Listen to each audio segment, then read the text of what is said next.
Hi friends, welcome to Tackle Knowledge Channel. ఈరోజు NCERTలో chapter 5 separation of substances part 1 చూద్దాం. In our daily life, there are many instances when we notice a substance being separated from a mixture of materials. So మన daily లైఫ్లో substance నుంచి ఒక మిక్స్చర్లో substance నుంచి separate చేసే మెటీరియల్స్ని separate చేస్తాం ఒక మిక్స్చర్లో నుంచి. Tea leaves are separated from the liquid with a strainer while preparing tea. Figure 5.1. So మనం టీ లీవ్స్ ని టీ ప్రిపేర్ అయిపోయిన తర్వాత దాన్ని స్ట్రెయిన్ చేస్తాం. సో ఆ టీ లీవ్స్ ని మనం సపరేట్ చేస్తాం ఇక్కడ చూపించినట్టుగా ఫిగర్ లో. Grains is separated from stalks while harvesting. So through harvesting మనం గ్రెయిన్స్ స్టాల్క్స్ నుంచి సపరేట్ చేస్తాం. Milk or curd is churned to separate the butter. So milk లో కర్డ్ లో బటర్ అనేది సపరేట్ చేస్తాం. ఫిగర్ 5.2 ఇక్కడ చూపించినట్టుగా బటర్ అనేది సపరేట్ చేస్తున్నారు మిల్క్ లో నుంచి కర్డ్ లో నుంచి. As we learned in chapter 3, we gin cotton to separate its seeds from the fiber. So cotton lo nunchi seeds fiber అనేది separate చేస్తాం మనం. Perhaps you might have eaten salted dalia or poha. So మీరు పోహా తిని ఉంటారు లేకపోతే dahlia అని అంటారు. So if you found that it had chilies in it, you may have carefully taken them out before eating. So దాంట్లో మనకి మిరపకాయలు కనిపిస్తే అవి మనం తీసి పడేస్తాం. దాన్ని కూడా సెపరేషన్ అని అంటాం, సపరేట్ చేయడం అని అంటాం. Suppose you are given a basket containing mangoes and guavas and ask them to separate them. So మీకు ఒక బాస్కెట్ నిండా మ్యాంగోస్ గోవాస్ అని కలిపేసి ఇస్తే వాటిని సపరేట్ చేయాలి. What would you do? మీరేం చేస్తారు? Pick out one kind and place them in a separate container, right? So మీరేం చేస్తారంటే అవి సపరేట్ చేసి ఒక కంటైనర్లో మ్యాంగో సపరేట్గా గోవా సపరేట్గా చేస్తాం. Seems easy, but what if the materials we want to separate are much smaller than mangoes or guavas? So ఈ మ్యాంగోస్ గోవాస్తో పోలిస్తే వేరే మెటీరియల్స్ని ఇంకా చిన్నగా ఉంటాయి.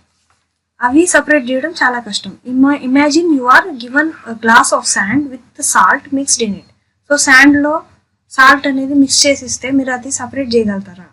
Impossible even to think of separating salt from this mixture by picking out grains of sand by hand. So మనం చేతితో salt కానీ శాండ్ కానీ మనం సపరేట్ చేయలేము, అది ఇంపాసిబుల్ అసలు. Activity 1. In column 1 of table 5.1 are given a few processes of separation. So table 5.1లో మనకి ఫ్యూ ప్రాసెస్ ఆఫ్ సెపరేషన్ అనేది ఇచ్చున్నారు.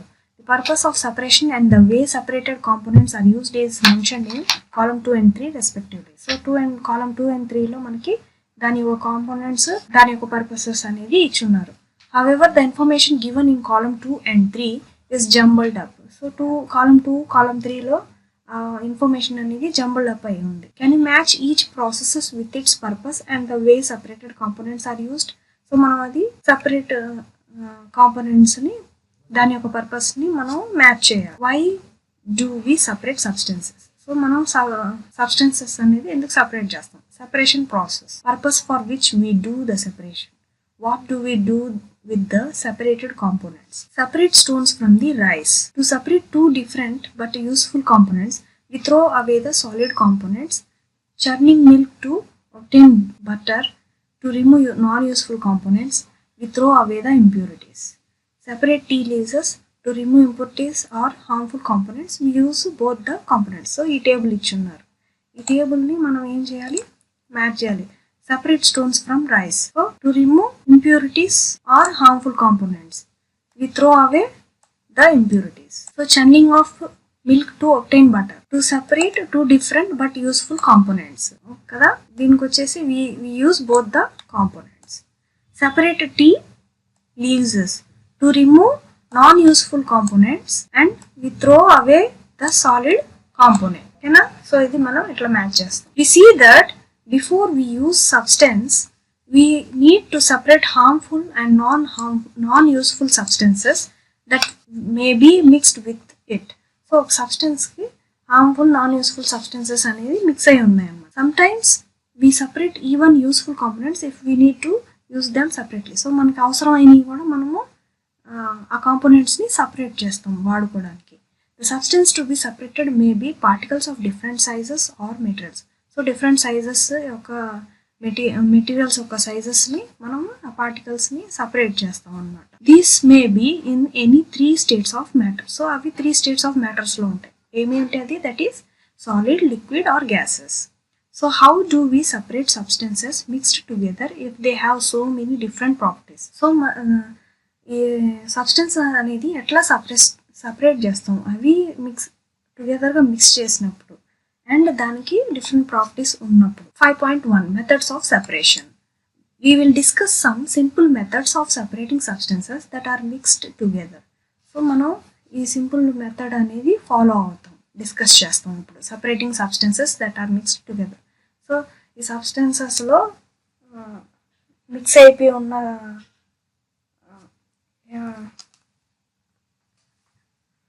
ఈ సింపుల్ మెథడ్స్ ద్వారా సెపరేటింగ్ అనేది మనము తెలుసుకుంటాం. సబ్స్టెన్స్లో పార్టికల్స్ అనేది మిక్స్ అయి ఉన్నాయి కదా, అవి మనం ఎలా సపరేట్ చేస్తాం తెలుసుకుంటాం. You may come across some of these methods being used in day to day activities. So మనం డే టు డే యాక్టివిటీస్లో మనం ఈ మెథడ్స్ అనేటివి చూస్తూ ఉంటాం. Hand picking. Activity 2. Bring a packet of food grain purchased from a shop to the class room. So మనం షాప్కి వెళ్ళి మన క్లాస్ రూమ్కి ఫుడ్ గ్రెయిన్స్ పర్చేస్ చేసి తీసుకురావాలి క్లాస్ రూమ్కి. Now spread the grains on the sheet of paper. So ఆ grains అనేది ఒక పేపర్ మీద స్ప్రెడ్ చేయాలన్నమాట. ఎట్లా అని స్ప్రెడ్ చేసిన తర్వాత, do you find only one kind of grain on the sheet of paper? So మనం ఆ గ్రెయిన్స్ చూసినట్టయితే అన్నీ ఒకటేగా ఉంటాయా, కొన్ని వేరే కూడా మిక్స్ అయి ఉంటాయా అని అడుగుతున్నారు ఇక్కడ. Are there pieces of stones, husks, broken grains and particles of any other grain in it? So దాంట్లో మనం చూసినట్టయితే స్టోన్స్ ముక్కలు, హస్క్, బ్రోకెన్ గ్రెయిన్స్, ఈ పార్టికల్స్ ఇవన్నీ ప్రజెంట్ అయి ఉంటాయి అన్నమాట. Now remove with your hand the piece of stone, husks and other grains from it. So దాంట్లో నుంచి మనం చేత్తో stones, pieces of stones, husk, ఏమన్నా గ్రెయిన్స్, వేరే గ్రెయిన్స్ ఉంటే అది మనం చేత్తో తీయాలి. This method is hand picking.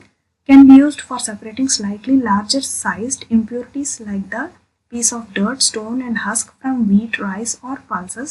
Figure 5.3. So ఈ మెథడ్ని మనం హ్యాండ్ పికింగ్ అని అంటాం. సో అది మనం చేత్తో సపరేట్ చేయాలన్నమాట. పెద్ద లార్జ్ సైజ్ ఇంప్యూరిటీస్ అన్ని మనం చేత్తో సపరేట్ చేస్తే దాన్ని హ్యాండ్ పికింగ్ అని అంటాం. దాంట్లో ఏమేమి తీస్తాం? Piece of dirt, stone, husks ఏవైతే ప్రజెంట్ అయి ఉంటాయో ఆ పల్సెస్లో అది మనం సపరేట్ చేస్తాం చేత్తో. దాన్ని హ్యాండ్ పికింగ్ అంటాం. The quantity of such impurities is usually not very large. So the quantity of impurities అనేది అవి ఎక్కువ శాతం ఉండవు అన్నమాట దాంట్లో. In such situations we find that hand picking is a convenient method of separating substances. So ఆ సిచ్యువేషన్స్లో మనం హ్యాండ్ పికింగే చాలా కన్వీనియంట్ అని అనుకుంటాం సబ్స్టెన్స్ని సపరేట్ చేయడానికి. సో ఇక్కడ డయాగ్రామ్ చూపించినట్టుగా hand picking stones from grains. Threshing. You must have seen bundles of wheat or paddy stalks lying in fields after harvesting the crop.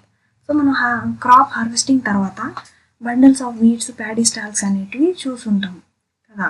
స్టాల్క్స్ are dried in the sun before the grain is separated from that. So ఆ స్టాల్క్స్లో grains అనేది present అయి ఉంటుంది, అవి ముందుగా ఎండబెడతారు separate చేసే ముందు. Each stalk has many grains, seeds attached to it. So ఒక్కొక్క స్టాల్క్కి చాలా గ్రెయిన్స్ అనేవి అటాచ్ అయ్యి ఉంటాయి. Imagine the number of grains, seeds in hundreds of bundles of stalk lying in the field. So మనం ఒక ఫీల్డ్ని కనుక చూసినట్టయితే అక్కడ నెంబర్ ఆఫ్ స్టాల్క్స్ ఉంటాయి బండిల్స్లో. సో ఒక్కొక్క స్టాల్కి ఎన్ని గ్రెయిన్స్ ఉంటాయో మనం ఇమాజిన్ చేసుకోవాలి. హండ్రెడ్స్ ఆఫ్ బండిల్స్ ఆఫ్ స్టాల్క్స్కి ఎన్ని చాలా గ్రెయిన్స్ ఉంటాయి. How do the farmer separate grain seeds from those bundles of stalks? So farmers అనేవాళ్ళు ఆ స్టాల్క్స్, బండిల్స్ ఆఫ్ స్టాల్క్స్ నుంచి గ్రెయిన్స్ ఎలా సపరేట్ చేస్తున్నారు? One may pluck mangoes or guavas from the trees. So మనకు తెలిసినట్టే ఒకరు చెట్టుకి మ్యాంగోస్ కోయడం, జాంకాయలు కోయడం ఈజీయే. But grain seeds are much smaller than mangoes or guavas. So grain సీడ్స్ని చూస్తే మ్యాంగోస్, గోవాస్తో పోలిస్తే చాలా చిన్నవి. So plucking them from their stalks would be impossible. So plucking అనేది చాలా కష్టం, మనం చేత్తో తీయలేం. How does one separate grain seeds from their stalks? So ఈ గ్రెయిన్స్ అనేది స్టాల్క్స్ నుంచి ఎలా సపరేట్ చేస్తారు? The process that is used to separate grains from stalks etcetera is threshing. So ఈ ప్రాసెస్ గ్రెయిన్ స్టాల్క్స్ నుంచి గ్రెయిన్స్ సపరేట్ చేసేదాన్ని threshing అని అంటాం. In this process the stalks are beaten to free the grain seeds. Figure 5.4. So ఈ ప్రాసెస్లో ఏంటంటే ఈ స్టాల్క్స్ని కింద ఒక బండ మీద కొడతారనమాట. కొట్టినప్పుడు ఆ సీడ్స్ అనేవి రాలుతాయి. సో ఫిగర్ 5.4 ఈ థ్రెషింగ్ ఇక్కడ చూడండి, ఇక్కడ డయాగ్రామ్లో చూపించినట్టు ఆయన దాని మీద కొడుతున్నాడు అనమాట. Some times threshing is done with the help of bullocks. So కొన్నిసార్లు బుల్లక్స్తో అవి థ్రెషింగ్ అనేది చేస్తారనమాట. Machines are also use to thresh large quantities of grains. So ఎక్కువ క్వాంటిటీ ఆఫ్ గ్రెయిన్స్ ఉంటే అవి మెషిన్స్ ద్వారా థ్రెషింగ్ అనేది చేస్తారు. Okay friends, thanks for watching. మీకు కనుక నా వీడియో నచ్చినట్టయితే please like, share, subscribe and helpful అనిపిస్తే మీ ఫ్రెండ్స్కి కూడా షేర్ చేయండి. Thanks for watching. బాయ్.